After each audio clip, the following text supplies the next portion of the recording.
नमस्कार विद्यार्थियों। भारत में राष्ट्रवाद का उदय, इस पर अंतिम व्याख्यान।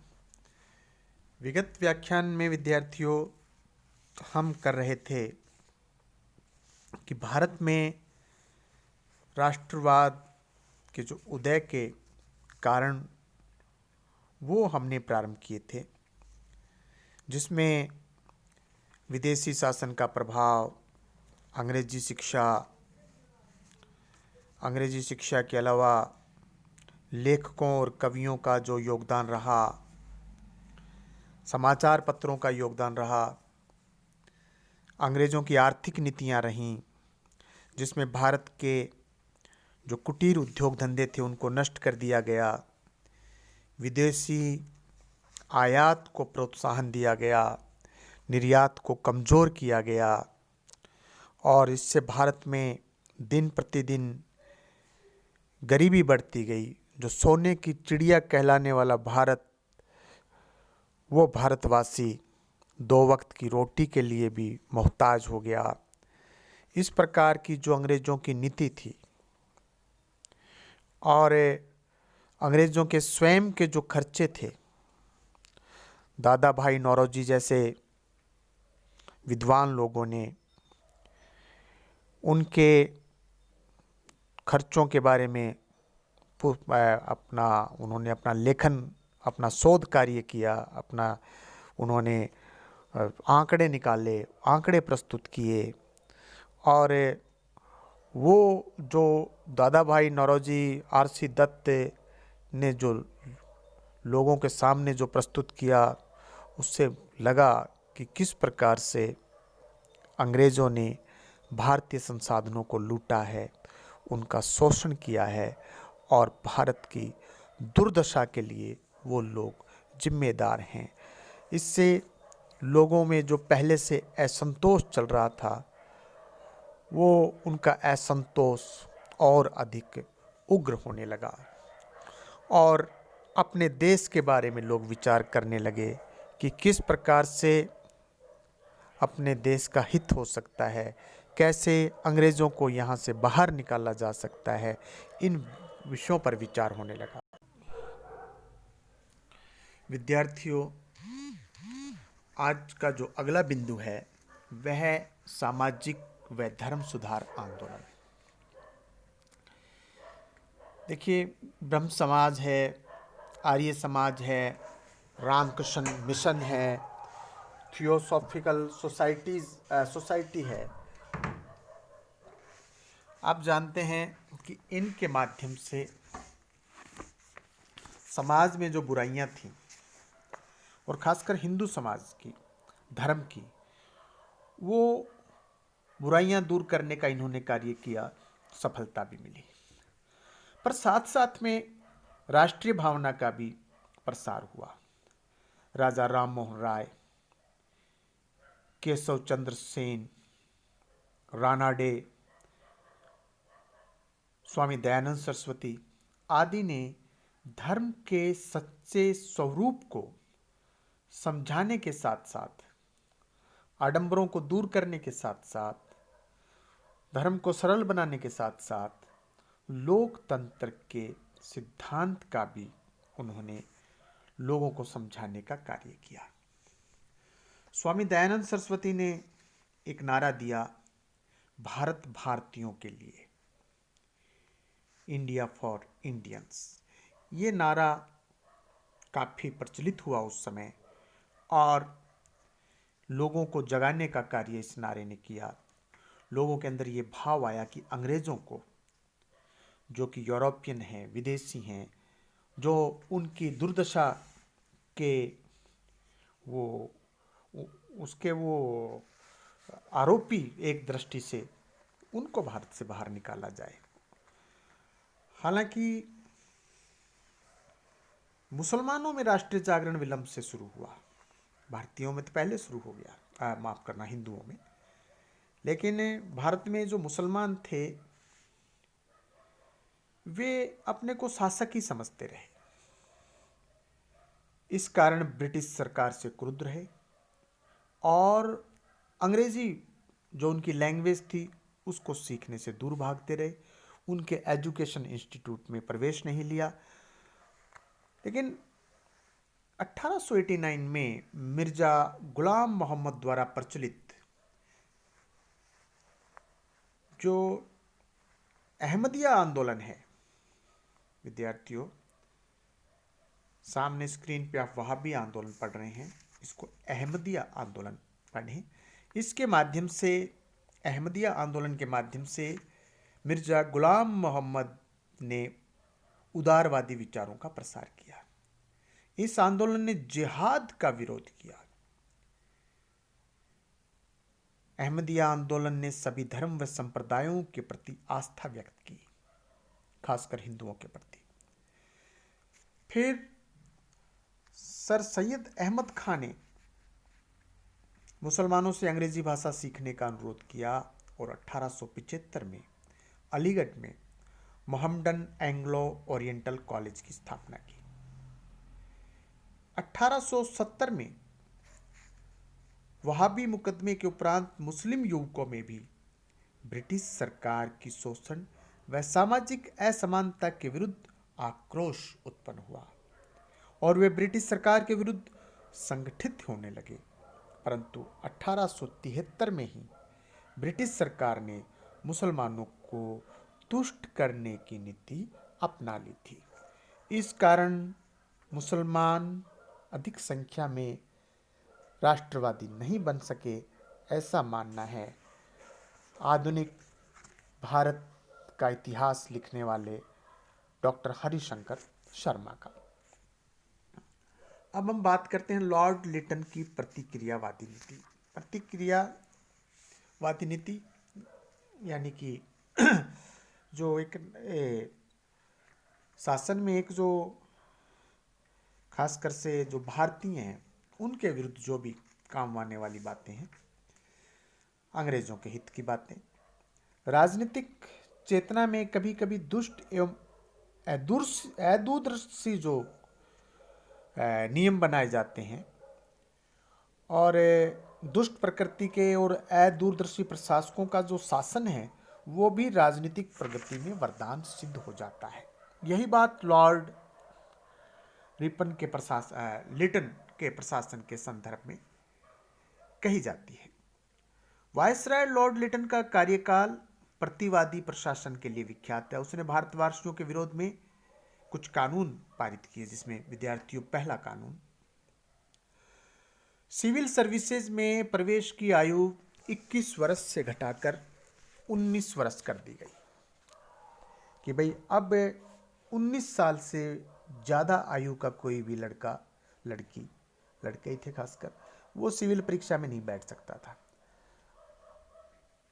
पहले ये 21 थी, अब ये मैक्सिमम एज 19 कर दी। इससे भारतीयों को, भारतीय जो अधिकांश वो वंचित रहने लगे, क्योंकि भारतीय स्कूल में लेट बैठते थे, फिर उनकी पढ़ाई लेट पूरी होती थी।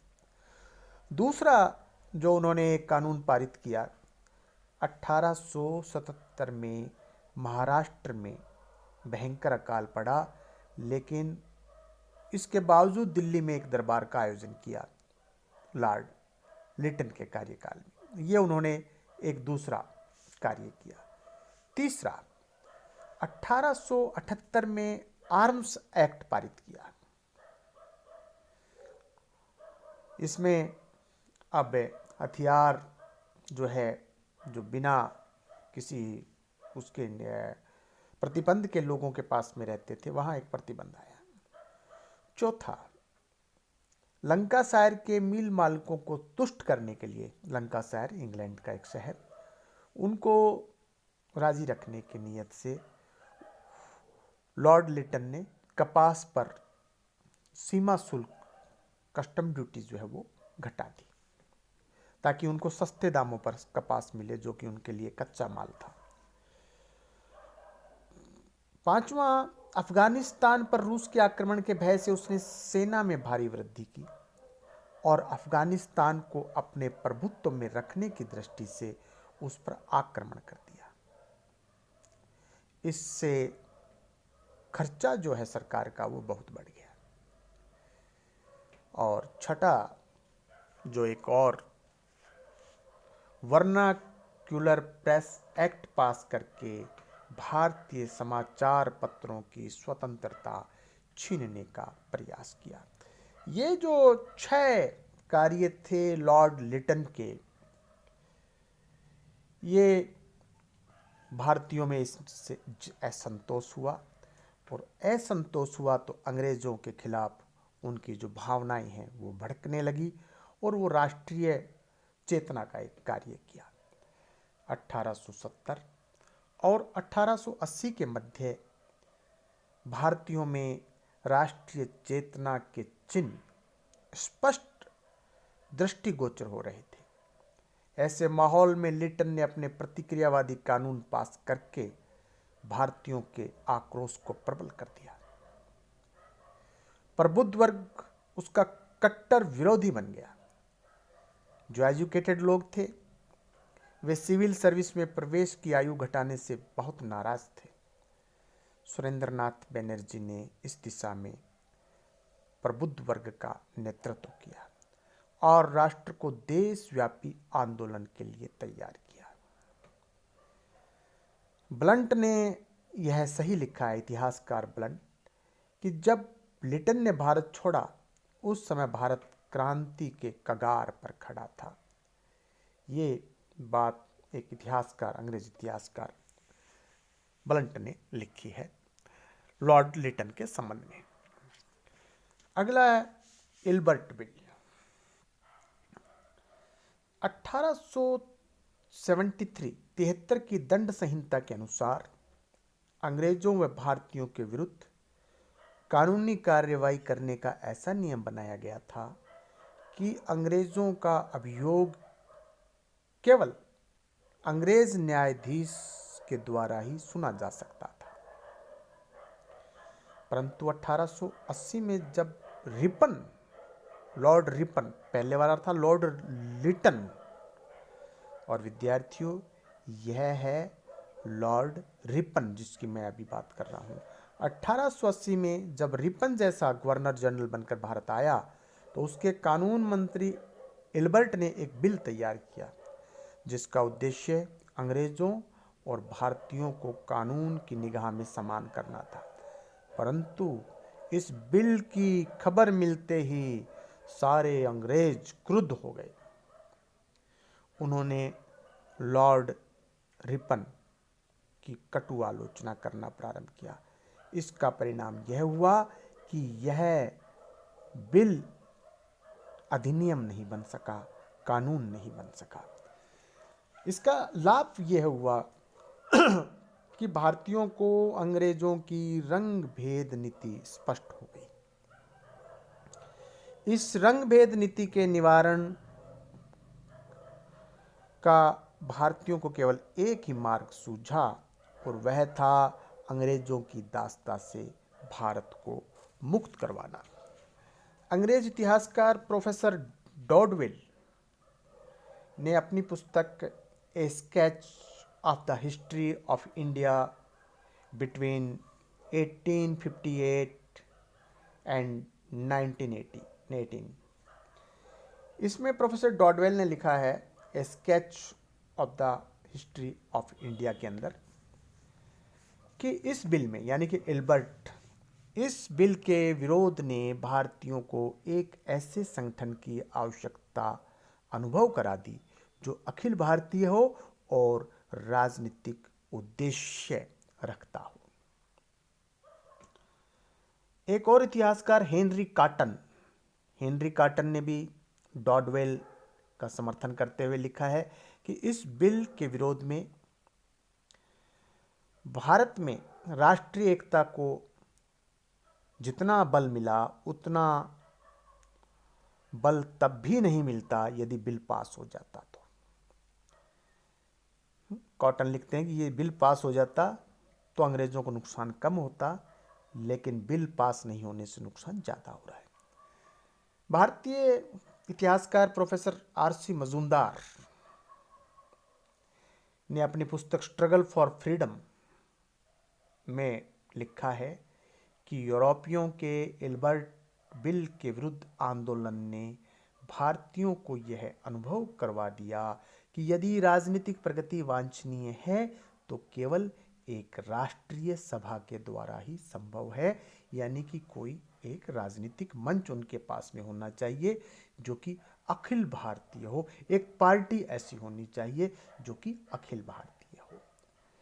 तो ये जो बिल है, इस पर सुरेंद्रनाथ बनर्जी ने आक्रोशपूर्ण शब्दों में कहा इस बिल के पास न होने पर कि इस बिल द्वारा जिस तथ्य पर स्पष्ट प्रकाश पड़ता है उसे देखते हुए कोई भी स्वाभिमानी भारतीय चुप नहीं बैठ सकता। जो देशभक्त भारतीय थे और उसके महत्व को समझते थे, उनके लिए यह एक चुनौती थी। तो ये इल्बर्ट बिल जो लॉर्ड रिपन के समय लाए जाने की एक कानून मंत्री जो भारत का था इल्बर्ट, उसने जो प्रयास किया उसको पारित नहीं होने दिया अंग्रेजों ने, क्योंकि इससे उनको स्वयं के नुकसान का भय था। अब विद्यार्थियों बात करते हैं, कुछ नवीन सामाजिक वर्गों का उदय होता है। उस काल में ब्रिटिश शासन ने भारत में कई वर्ग उत्पन्न कर दिए, जैसे जमींदार, काश्तकार, जमीन के स्वामी, खेतीहर मजदूर, व्यापारी और सूदखोर। हालांकि पहले भी थे कुछ वर्ग, लेकिन कुछ नए हो गए। और यह भी है कि जमींदार वर्ग किसानों का दिल भर के शोषण करते थे, पहले भी करते थे, और अब क्योंकि अंग्रेजों का संरक्षण प्राप्त है तो वो खूब शोषण करता था। और व्यापारी ब्रिटिश हुकूमत के प्रति सहानुभूति रखता हुआ पूंजीपति बनता जा रहा था। शिक्षित वर्ग ब्रिटिश जो हैं वो तो कुछ तो ब्रिटिश सरकार के समर्थक थे तो कुछ विरोधी थे, परंतु ब्रिटिश सरकार की आर्थिक शोषण व सामाजिक असमानता की नीति स्पष्ट होती गई और ये सारे वर्ग अंग्रेज विरोधी होते गए। कुछ पहले हो गए, कुछ बाद में हो गए, लेकिन धीरे धीरे सबको समझ में आने लगा। पूंजीपति अब अंग्रेजों के कंपटीशन में अपना फैक्ट्री खड़ा करना चाहते हैं, अपना माल बेचना चाहते हैं, लेकिन अंग्रेजों को जो संरक्षण है वो अंग्रेजी व्यापारियों के लिए है। तो ऐसे लोग भी धीरे धीरे जो है अंग्रेजों के विरोधी ये होने लगे। और सबका, चाहे उनके अपने संगठन अलग अलग हों, सबका जो उनका जो गठन है वो राष्ट्रीयता के आधार पर किया गया, और सबका जो लक्ष्य है वो स्वाधीनता प्राप्ति ही सबका लक्ष्य होने लगा। अंग्रेजों से, अंग्रेज मुक्त भारत, वो सबका लक्ष्य होने लगा। एक विद्यार्थियों, ब्रिटिश मिशनरीज की बात करना भी बहुत जरूरी है। अंग्रेज उपनिवेशवादियों तथा उनकी सहायता से धर्म प्रचारकों ने भारतवासियों में धर्म, संस्कृति, इतिहास आदि पर तेजी से हमला कर दिया। पादरियों के अलावा बहुत से प्रभावशाली अंग्रेज अधिकारियों ने भी यह कहना प्रारंभ कर दिया कि भारतवासी ईसाई बनने पर ही सभ्य हो सकेंगे। उनके इस प्रकार के आह्वान पर जागरूक भारतीयों ने अपने धर्म व संस्कृति की रक्षार्थ संगठित होना प्रारंभ कर दिया। इसी अंतराल में कुछ पाश्चात्य विद्वानों, जिसमें विद्यार्थियों में नाम लेना चाहूंगा John Prinsep, Wilson, Colebrooke, Rosen और मैक्स मुलर ने भारतीय संस्कृति पर, भारतीय धर्म पर शोध करके भारतीय धर्म व संस्कृति की काफी प्रशंसा की। मैक्स मुलर ने तो अपनी पुस्तक में लिखा कि यदि उनसे पूछे कि दुनिया में धरती पर कहीं स्वर्ग कहाँ है, तो मेरी उंगली सीधी भारत की ओर होगी। विद्यार्थियों, ये मैक्स मुलर की लिखी हुई लाइनें हैं भारत के बारे में, और बहुत हृदय से मैक्स मुलर ने भारतीय और यहाँ के भारतीय भूमि और भारतीय लोगों की प्रशंसा की है।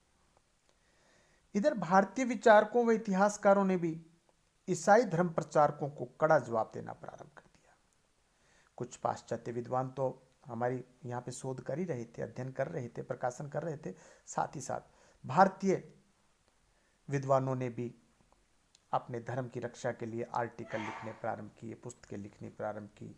उन्होंने लोगों के बीच में अपने संस्कृति और सभ्यता के बारे में बताने का कार्य किया, और इसका एक अच्छा परिणाम यह निकला कि भारत में राष्ट्रीयता ने दिन प्रतिदिन जोर पकड़ना प्रारंभ कर दिया। भारत में राष्ट्रीय विचारों का, राष्ट्रीयता का, अपनी भूमि से प्रेम का, अपने देश से प्रेम का, अपने देश की आज़ादी का, स्वतंत्रता का, ये जो भाव है वो दिनों दिन भारतीयों में बढ़ने लगा और पूरे देश में एक राष्ट्र, एक देश, एक आज़ाद देश की बात होने लगी। अब विद्यार्थियों, ये जो भारतीय राष्ट्रीय जागरण या राष्ट्रवाद के उदय की बात करने के बाद यदि हम कोई निष्कर्ष पर पहुंचना चाहें तो मानना होगा कि भारतीय राष्ट्रीय आंदोलन मूल रूप से भारतीय था। उसे किसी आंग्ल इतिहासकार अथवा राजनीतिक चिंतन से प्रमाण पत्र लेने की आवश्यकता नहीं है। पाश्चात्य प्रभाव को मानने से अस्वीकृति तो नहीं है, किंतु भारतीय चिंतकों का एक बहुत बड़ा समुदाय भारतीय संस्कृति, धर्म, चेतना एवं भारतीय आधारों पर ही बढ़ना श्रेयकर समझता रहा है। सैद्धांतिक दृष्टिकोण से भारतीय राष्ट्रवाद एक मनोवैज्ञानिक एवं आध्यात्मिक विचार है। भारतीय बौद्धिक पुनर्जागरण में राष्ट्रवाद के पूर्ण दर्शन है। वो जो पूर्ण दर्शन है स्वामी दयानंद सरस्वती के विचारों में दिखाई देते हैं। स्वामी विवेकानंद उनको राष्ट्रवाद के अग्रदूतों में से जो एक हैं, उनके विचारों में उनके द्वारा प्रतिपादित राष्ट्रवाद का आध्यात्मिक विचार राजनीतिक चिंतन की एक राजनीतिक जो चिंतन है उसकी एक अनुपम देन है। उदारवादी चिंतक दादा भाई नौरोजी ने राष्ट्रवादी जो एक विचार है उसको आर्थिक आधार प्रदान किया। महादेव गोविंद रानाडे ने राष्ट्रवाद को प्रांतीयता से प्रारंभ कर राष्ट्रीय बनाया, परंतु किसी भी भारतीय चिंतक व सुधारक ने इसे यूरोपीय राष्ट्रवाद की भांति उग्र राष्ट्रवाद बनाकर संकीर्ण नहीं बनाया। यह विश्व बंधुत्व और लोक कल्याण की भावना पर आधारित रहा। भारतीय चिंतकों ने मानववादी विचारधारा को तिलांजलि नहीं दी।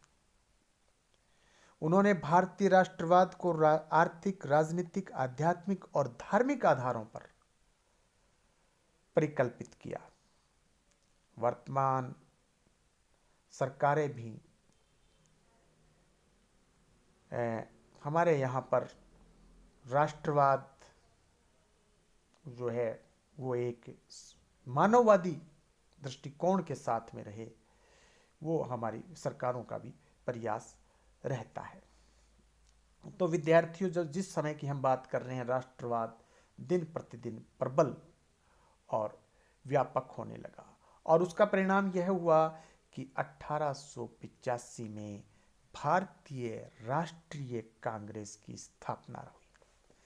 भारत में राष्ट्रीय आंदोलन को प्रबल एवं व्यापक बनाने में कांग्रेस की बड़ी भूमिका रही। 1885 के उपरांत भारतीय राष्ट्रीय आंदोलन का इतिहास भारतीय राष्ट्रीय कांग्रेस का इतिहास है। इसकी स्थापना निसंदेह एक अंग्रेज जो अधिकारी, आईसीएस अधिकारी, रिटायर्ड, जो वो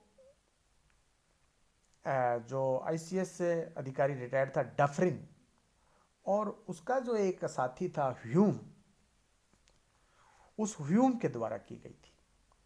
परंतु कांग्रेस के उद्देश्य इसके प्रथम अधिवेशन में इसके अध्यक्ष उमेश चंद्र बनर्जी ने स्पष्ट कर दिए थे। वे उद्देश्य इसकी भूमिका तैयार करने वाले समाज सुधारक व धर्म सुधारकों के विचारों से साम्यता रखते थे। इल्बर्ट बिल ने बुद्धिजीवियों एवं राजनीतिक विचारकों की आंखें खोल दी थी। चाहे कांग्रेस को अपने उद्देश्यों की प्राप्ति में समय लगा हो, परंतु इसने अपने सिद्धांतों का परित्याग नहीं किया था। यही कारण था कि इसके संस्थापक ह्यूम को शीघ्र ही कांग्रेस से विलग होना पड़ा, क्योंकि वो इसका एक टूल की तरह इस्तेमाल करना चाहते थे। इसलिए ह्यूम 1892 में ही यहाँ से इंग्लैंड चला गया। कांग्रेस का नेतृत्व पूर्णतया अब भारतीयों के हाथ में आ गया और उनके हाथ में रहा, और कांग्रेस दिन पर दिन अपने उद्देश्य की प्राप्ति के लिए अनेक उतार चढ़ावों के साथ सफलताओं के मार्ग पर अग्रसर होती रही। और उसकी जो अंतिम परिणति थी विद्यार्थियों, वो था भारत का स्वाधीन होना, भारत का स्वतंत्र होना 15 अगस्त 1947। धन्यवाद।